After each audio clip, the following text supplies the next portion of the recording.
The waiting is over. The preparation for disaster is packed up and put away in the global attic. Y9K has come and gone, and we're still here. The boundaries of our countries haven't been rearranged. Our waters haven't risen beyond their most recent floodlines.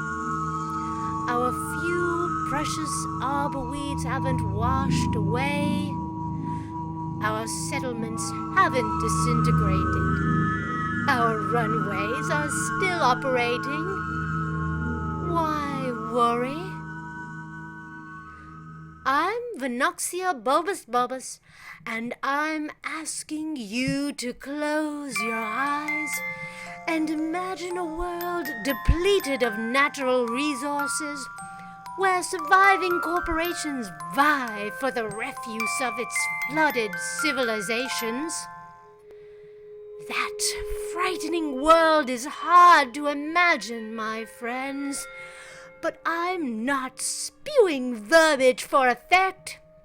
I am quoting the archaeologist of late neo-antiquity, Dr. Ixton Verton, NYU 6005, who suggests that we put ourselves in the shoes of our humanoid ancestors who survived the tidal decade of 2040. Our ancestors endured in mountaintop caves, hiding from the corporate elites for 2,000 years before they were able to openly build a monument to their dead.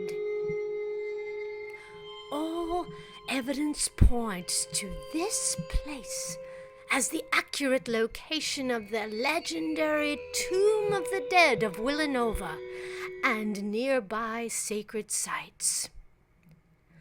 My scholars concur. I am fighting to prove that this is so. The developers would have you believe otherwise. They will stop at nothing to cover every inch of land with profit-making amusement parks. Development of this kind along the waterfront, as we know, is unhealthy, but destroying any structure that gets in their way, regardless of its historic and planetary import, such as this sacred site, is an abomination.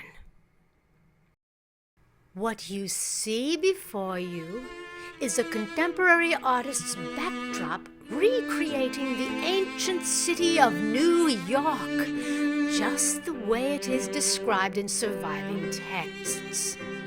And what a city it was!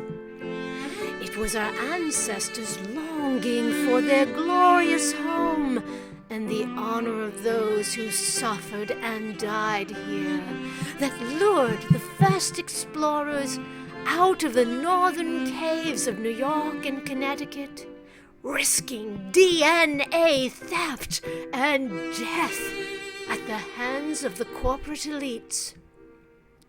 In the few surviving pilgrimage maps, we have evidence of our ancestors' intrepid travels by land, always ending before they arrived at their destination. We can only assume tragically.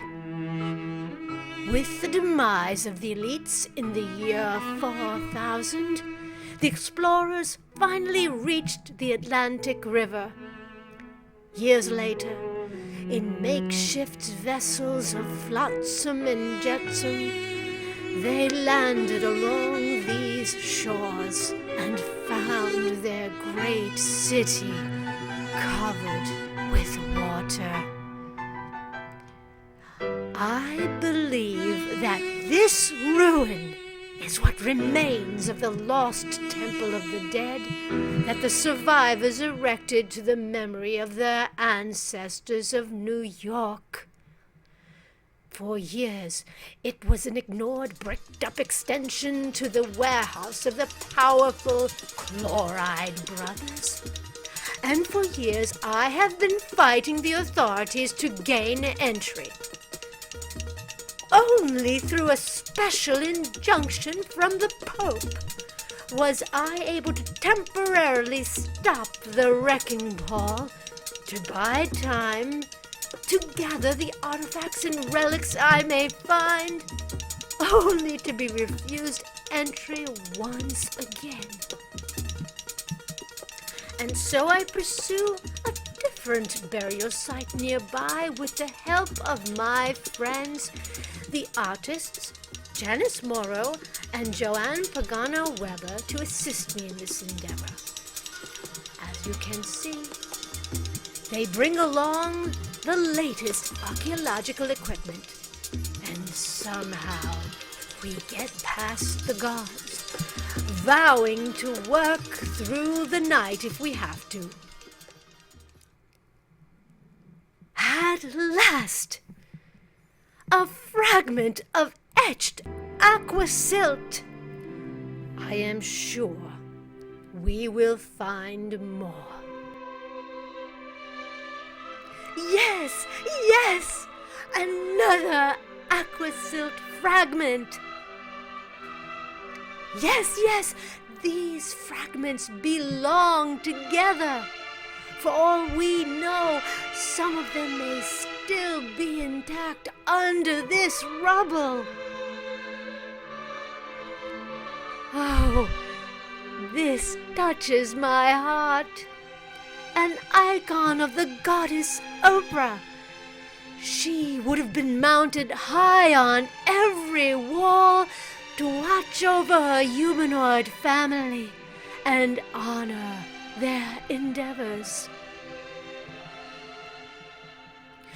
After digging for hours, we find what I never dreamed was possible.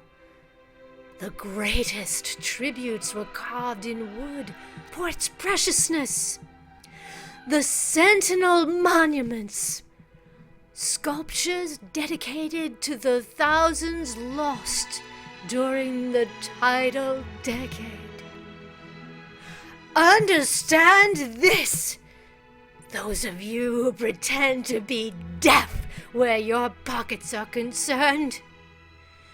Each one of these figures represents a multitude. And that is why, my dear friends, we must stand together and unite to save these holy grounds, to recognize the ancestral shoulders upon which we stand, preserve their gifts to us for art, beauty, and the intelligent design of our future.